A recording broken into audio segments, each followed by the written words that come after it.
semua, balik lagi di Tanya Ahui yuk. Hui, mau tanya dong Hui. Gini sih, dari kemarin tuh kan kita udah ngebahas teknis ya, asuransi, segala macam, investasi. Gue pengen tahu pengetahuan dasar untuk kita bisa lebih melek finansial tuh, pengetahuan dasar apa aja sih yang perlu kita ketahuin? Itu sih Hui. Thank you Hui. Oke, pengetahuan keuangan dasar itu adalah pemahaman atau konsep-konsep yang penting dalam keuangan yang dapat membantu kita membuat suatu keputusan keuangan yang bijaksana. Jadi ada beberapa hal nih. Yang pertama adalah anggaran. Jadi anggaran itu adalah suatu rencana keuangan yang membantu kita untuk melacak pemasukan kita dan pengeluaran kita. Ini yang disebut budgeting, gitu ya? Betul. Oke. Jadi dengan membuat anggaran, kita bisa memastikan bahwa menghabiskan uang sesuai dengan rencana dan tujuan keuangan kita. Oke, jadi nggak asal comot aja gitu ya? Iya.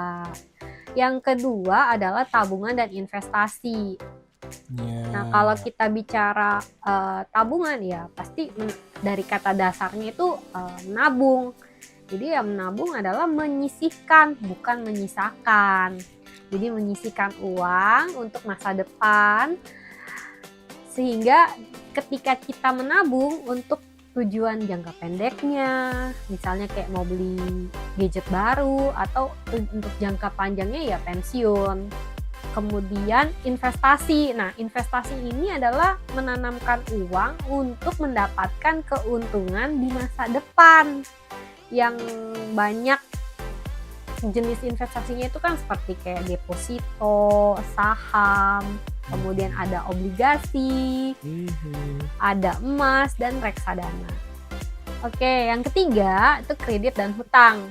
Jadi kalau kita mengerti cara kerja kredit itu sangat penting. Jadi kita tahu nih skor kredit kita tuh seperti apa, sehingga kita itu tahu kita ini layak untuk punya kredit atau hutang berdasarkan satu suku bunga lah ya. Pastinya itu yang akan punya ekspertis lebih banyak ya si analis kredit ya guys.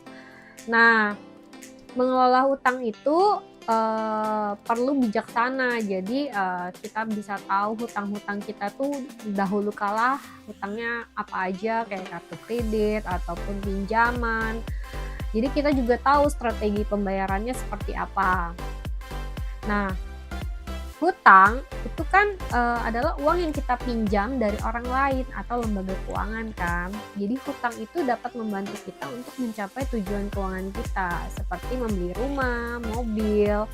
Tetapi penting untuk mengelolanya dengan bijaksana agar tidak menjadi beban. Kemarin teman gue baru sharing tuh, dia beli rumah, dia lakukan yang namanya DP itu 60%, sehingga cicilan dia ke bank itu hanya 3.500.000 selama 10 tahun, dan itu flat loh.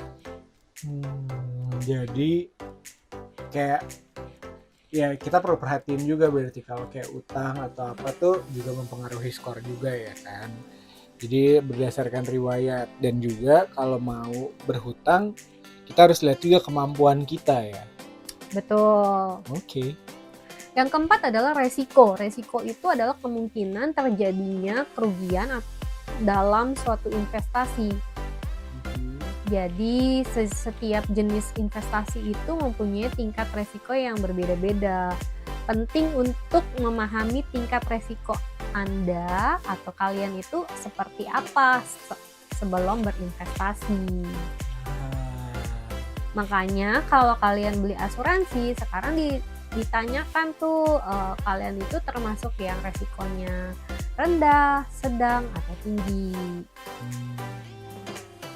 Nanti kita perlu tahu juga tuh di next konten kayaknya resiko-resiko apa aja sih yang harus kita perhatikan, ya nggak sih? Iya, boleh. Nah, yang kelima, inflasi. Nah, inflasi itu kan sebenarnya kalau kalian perhatiin setiap tahun itu pasti ada yang namanya kenaikan. Dari sisi pendapatan kita juga pasti akan ada kenaikan dan selalu kenaikan itu di atas inflasi yang ada. Nah, inflasi itu adalah kenaikan harga barang atau jasa secara umum. Inflasi dapat mengikis nilai uang dari waktu ke waktu. Yang keenam adalah asuransi. Asuransi adalah kontrak antara kita dengan perusahaan asuransi yang melindungi kita dari kerugian finansial akibat peristiwa tertentu seperti penyakit, sakit kritis, jadi kita perlu menyiapkan dana darurat, kemudian kecelakaan, dan kematian. Yang ketujuh adalah pensiun. Pensiun itu adalah periode waktu setelah kita berhenti bekerja dan mulai menerima penghasilan dari sumber lain seperti tabungan, investasi, ataupun dana pensiun. Penting banget buat kita merencanakan pensiun agar kehidupan kita selanjutnya itu bisa nyaman di masa tua dan tidak merepotkan anak cucu kita. Betul, jadi kebanyakan teman-teman gue waktu di korporasi mereka belum menyiapkan pensiunnya mereka. Jadi ketika mereka tiba-tiba dipensiunkan, mereka bingung, mereka harus punya kegiatan apa yang harus dilakukan, dan bahkan ya dana pun mereka belum siap gitu. Beda sama teman-teman kita yang di luar negeri, mereka punya uang pensiun yang sudah disisihkan dari saat produktif. Oke, thank you, Cak.